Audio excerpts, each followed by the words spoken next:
Je pense qu'au bout d'un moment, c'est la mémoire musculaire aussi, à force de le faire, ça entre dans le corps. Puis ensuite, c'est juste rester stimulé, puis pas s'endormir en sachant, juste parce qu'on sait faire ce qu'on sait faire, puis on sait faire les déplacements. Je pense que ça, c'est aussi une chose très dure à faire, surtout sur un show qu'on va jouer pour les prochaines années, de rester éveillé physiquement, mentalement aussi. Vous êtes tous des artistes de cirque, avec chacun vos spécialités, mais il y a aussi dans le spectacle beaucoup de poésie, de danse, Puis la question que je me pose, c'est comment on arrive à rendre ça fluide? Comment la poésie, la danse entrent dans le numéro de cirque? Parce que je suppose qu'au départ, vous êtes des artistes de cirque avec la spécialité que vous travaillez très bien, mais il faut que toute cette poésie-là vienne habiter votre numéro de cirque.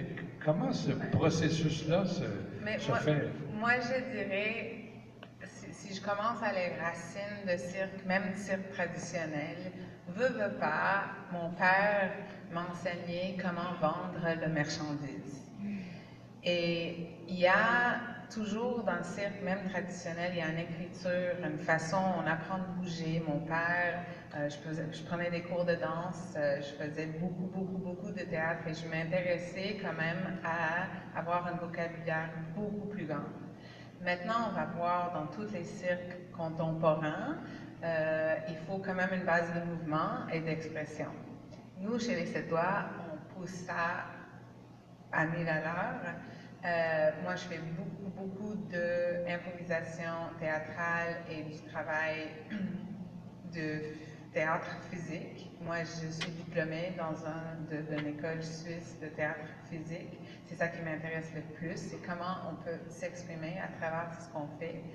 Après ça, j'engage aussi du monde extrêmement talentueux. Et je les pousse à chaque fois à amener la texture et l'histoire derrière ce qu'ils font. Ça aide aussi à la mémoire, parce que chaque fois qu'on bouge les murs, pour moi, il y a une raison. Et ça aide beaucoup. Même dans des figures acrobatiques qui a l'air de s'enchaîner sans aucun sens, mais pour moi, chaque figure acrobatique, on donne, ou même une manipulation de cerceau, pour moi, j'ai une histoire qui roule dans ma tête et en regardant.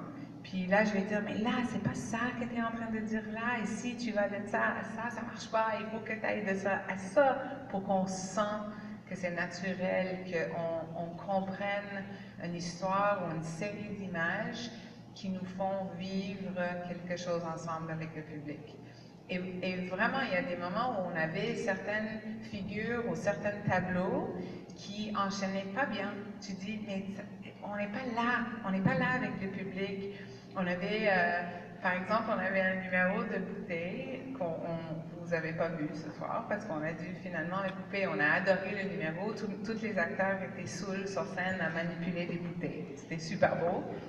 Et on avait le numéro après le numéro de planche, où les deux gars ils sautent et c'est très enragé, puis il y a beaucoup de tension.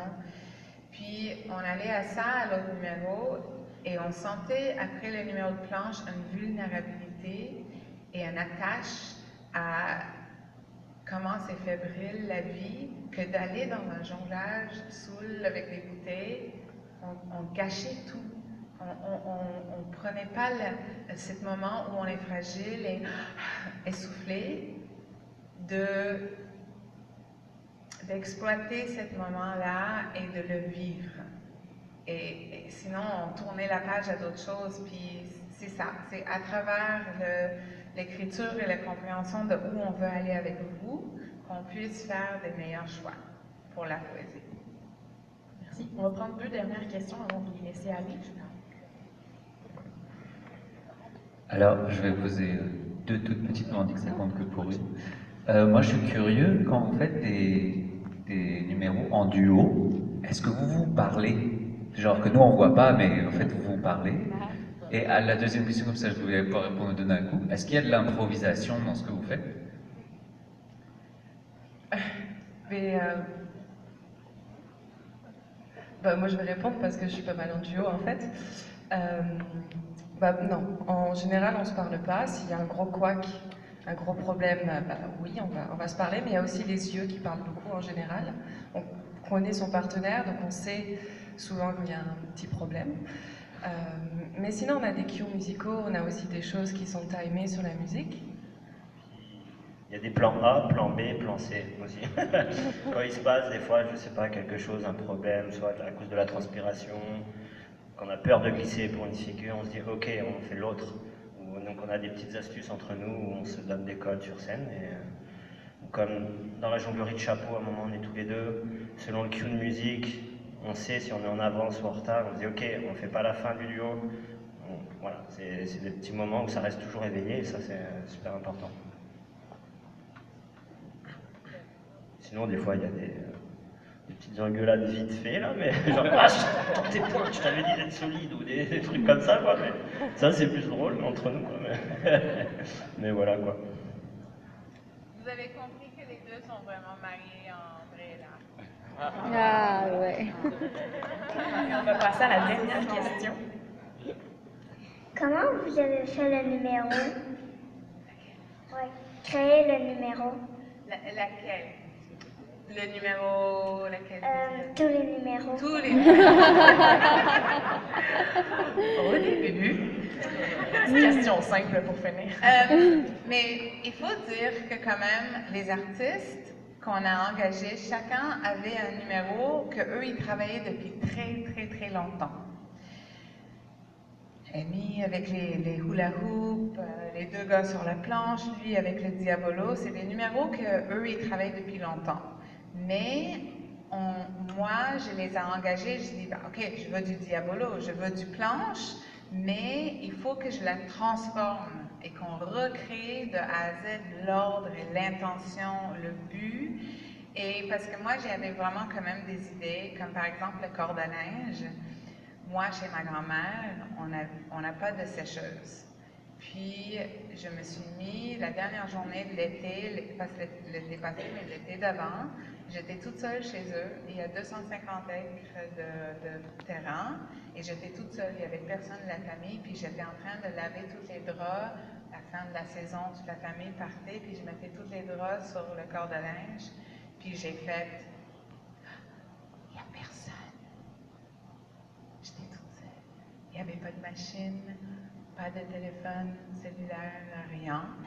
Et je me demandais la dernière fois que j'étais toute seule avec personne autour pour au moins 1 kilomètre.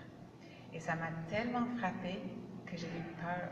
J'ai eu peur qu'il allait y avoir un ours ou que j'allais mourir sur le coup. Je ne sais pas qu'est-ce qui allait arriver. Et on n'a plus cette habitude-là et je voulais capturer cette essence de...